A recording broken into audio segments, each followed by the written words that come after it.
Let's get it. All right. It's Ron Goodall from FightHype.com. I'm here with one of the best trainers in the sport of boxing and the father of the undisputed lightweight champion of the world, Bill Haney. How's it going? Man, blessed by the best, man. Praying for the rest, sir. Thank you. Uh, You know, how first and foremost, I have to ask, you had that nice, comfortable trip, hopefully, right, in Australia, first class, just enjoying your trip. no, absolutely, absolutely. Well, you know what I mean. We had a great trip. We had a great trip over. I mean, this time I was able to go with Devin. The whole time. We've been together the whole camp. We were able to travel over. So it's been good, man. Well, just curious, just for myself, because I never flew to Australia, and I've had like one flight that's long. What do you do on a plane ride that long? Just like just chill, listen to Hey, music, and watch you movies. got movies. You got movies, and you can read. In my case, we have a task at hand with George Kambosos, who I expect to come in, different than he came in the last time. What that difference is, only Allah knows. But we have, sharpened up every tool in the toolbox. You know what I mean? We have went over again every possible scenario that we believe that he could come with. You know what I mean? And we're ready. One thing that I can say that since I've been here, the support that we're getting from the Australian people, not only the Victorian government, who I appreciate, you know what I mean, and salute for letting me come in this time and enough time for our preparation. It's just been tremendous, man. It's nothing like what's being described back home in terms of what Australia is. Yeah, and I got a chance to see a couple pictures that was like you guys were in front of these like You turn colorful that off. houses. Go ahead. Go ahead. No You said worries. I what? saw these pictures that Devin was in front of, like these real colorful houses, and you guys were doing some photo shoots, Yeah. and could you elaborate or just tell me what that was about? It seemed like a little cool special moment you guys were doing. Well, I mean, I think it was something for the Australian government and Hmm. TGE, top rank, and everyone in terms of for the not just promotion for the show, but actually promoting the city and what kind of city this is, and Melbourne, and we are happily obliged behind it because we've been we've gotten the red carpet treatment honestly since we've been here. As you guys should, being the fact that the undisputed lightweight champ.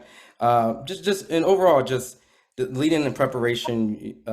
You guys are there a little early to get acclimated and prepare for anything different. Anything that you guys have done a little different, knowing that this is your second time back in Australia. Uh, do anything different? No, I don't think that we've done anything different. I think that we're even more detailed in terms of Mhm. everything from you know uh, the chef. You know what I mean? That I call coach. He was able to come over. Um, he was able to start with us in an adequate enough time that everything's all balanced out. You know what I mean? I can't say anything that we've done anything different. I think it's just a lot more intense and you know calculated and just an eye for details. Now, one thing that I've noticed that is different, it's not on your side, but the Cambosis team and the fighter, it seems a lot less vocal in this. He's cut his hair. I don't know if you've seen the picture. You've seen he's going old I don't school. know. I haven't seen him. I've been looking for him. I've been looking for George and Jim. You know what I mean? That's what I've been doing. I've been looking for them. Things that they said and did uh, before. I ain't gonna stand for it. I wasn't gonna stand for it then if I would have been around. But I'm here with Dev now, and we'll address him once again on next Sunday. Do you feel like it's just because they know like they're at like if they don't win this fight, they're pushed back in the line and their opportunity was comfortable that they had a rematch clause the first fight, but now they know everything's on the line for sure for them. In this case, you think that that's what it is? Maybe they just tucked away and really focused, or you just don't know and don't care. Woo. You tell them we brought him with us. We got it here with us. Oh And I don't man. know where they at, what they trying to do, but it won't work. It won't work. Yeah, it won't work. Was it a little tough carrying all those hardware in Australia this time? Hey, Just look, we happily, we Devin has spent a lifetime, and I've spent a considerable part of my life as well, running and chasing down them belts. So, that ain't nothing to carry, but let me you show know you, we're around. Hold on. You see what I'm saying? So we're around here straight now. We ain't, this ain't no game. You know. real comfortable. Yeah. Huh? Real comfortable. Trying, yeah. So Absolutely. We got Johnny over here. We got Johnny. Our videographer that you don't get a chance to see oh a yeah, lot that's of the the man time. right there. What's up, my Yeah, brother? cinema. You know what I mean? So we got a full staff over here at the camp house. You know what I mean? We dug in Melbourne. Like I said, we having a great time preparing for this thing. Of course, you even brought the strength and conditioning over also, I noticed. Oh yeah, we got we got our chef, we got a strength and conditioning coach. We got a good cut man that's coming in. He'll be in today. That's part of our team, and so we're pretty much 90% of us are here right now. You know what I mean? Of course, getting 100% of our family and everybody over here, our team, you know what I mean, is next to impossible. But 90%, we're operating right now on 90% and feeling good about it. Well, we definitely know in the ring, you guys are always 100%, no slacking, regardless of whatever people say. And I feel like you guys had such a dominant performance the first fight that you would assume that you would get a lot of praise and attention for being winning undisputed, the youngest in the four belt era. And do you feel like you're getting that proper respect, or is there a lot of haters that's just appearing throughout? It's a lot of haters. And I kind of expect the hate from the casuals that don't understand, because it could be honest hate. You know what I'm saying? Like they're just hating because they're actually rooting for the underdog. And that's okay. That's that's the pleasure of sports, right? But when you talk about some of these guys that have been in the business, that represent other camps, um, these dudes are crazy. The shit that they say, you know what I mean, is hateful. You know what I mean? And I mean hateful in a negative way.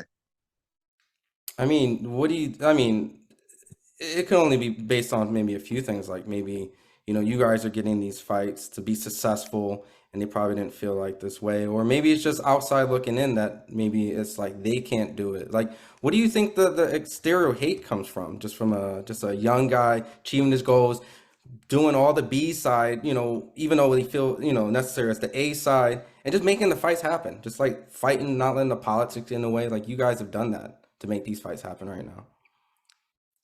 Give us the B side every day and call the B side breaking down barriers. You know what Mm. I'm saying? Because that's what we do. We're breaking down barriers and providing opportunities to other fighters. You know what I mean? Other fathers, other trainers. Alike as teams to do what is generally called as the impossible. You know, um, you have guys like what does that do? What is his name? Bum ass Bernie Ah, that represents. I think he represents.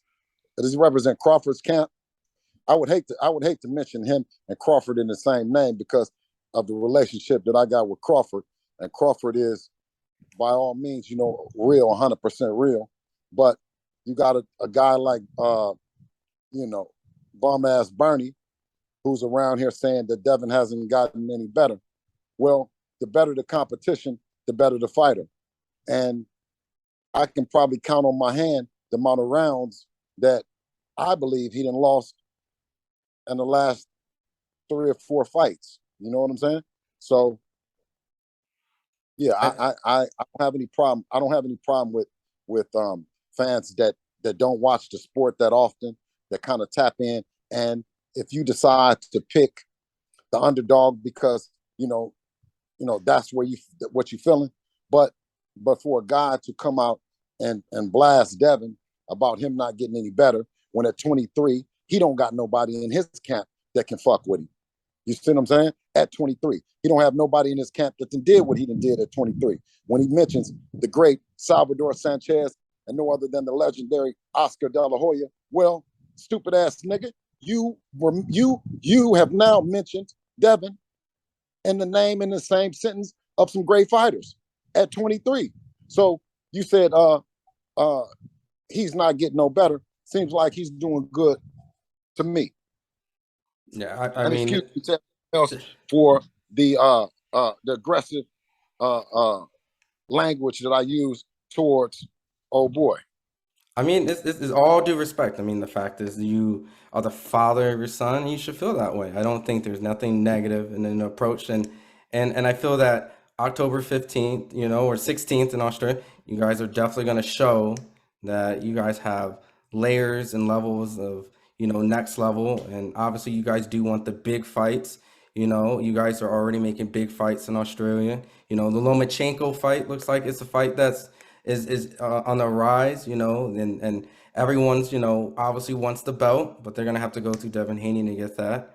But you guys do want, Tell you one, I'll tell you one thing though, fight hype. I'll tell you one thing is every time that you see Devin, you're gonna see a fighter that's getting better and better and better. He's not even in his prime, and he's one of the top fighters in the world. To me, he's one of the top fighters. We need the opportunity to prove that. You know what I mean? And soon as we handle this business with George Kambosos on October 16th, inshallah, right?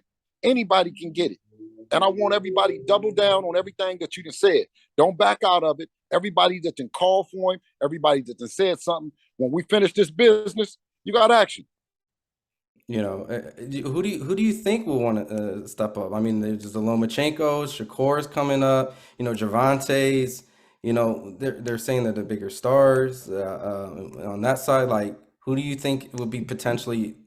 Listen, all of them can get it. The first one that steps up and raises his hand and wants to get out and really let the world know that this is what it's going to be. That you really believe that you can be Devin, because we don't want nobody that's just whispering it. We want you to be able to say it to the world, stand on it, right? And we go out and perform. We go out and either make you wrong, or you make us wrong. You know what I'm saying? But don't whisper it. Double down on it, right? We're about to handle this business with George Kambosos, God willing, on October the 16th at Rod Laver Arena in Melbourne, Australia. And you know what I mean? We want to make the best fights happen. Loma, Shakur, it don't matter. It doesn't matter. Teofimo Lopez, Regis Prograis, Mm. whoever world in or around his division. Devin can be the first fighter to hold an undisputed in both weight classes. Oof. So it's not the fact that, oh, they're saying Devin might, leave 135. No, it's like we can leave 135 and then come back to 135 if you guys are willing to fight. It doesn't matter. Absolutely, absolutely. But it's also about continuing his legacy, right? Continuing to grow and mature and to tackle more challenges. So, if they around at 135, they whispering, they're not really trying to make the fights happen, then of course they'll go up to 140. If it's a problem in the last days of him at 135 making the weight, but I'm telling them now, y'all talk to all that shit. Don't get scared now. Don't start playing. We got a week away, 7 days away, and we're looking good. And the weight is coming off good. I know you guys didn't want to hear that. You thought Mm. that I was gonna say that we was having problems, but so far, guess what? You're in trouble, George. Mm. And before, I let you go, and I just want to just round about, all this. Um, if by any chance, if you don't hear from Cambosis anytime soon until like next week and things like that, do you have like a message to his team or anything like right now that they're obviously going to be tuning in and seeing this? Yeah, I mean, if he ain't got the message by now, because I done been on the tram looking for him, I done been out in the Uber looking for him. You know what I mean? I done walked the beach looking for him, Jim, and anybody that represent them. You know what I mean? We here and we ready. And like I said, anybody that talk shit, double down, because that's what we doing. For everyone who's listening, make sure you please tune in on ESPN. We're going to be having this amazing fight over in Australia on October 16th with the undisputed lightweight champ. Appreciate the time, Bill. Absolutely. Thank you, young brother. Appreciate you. Fight Hype in the building.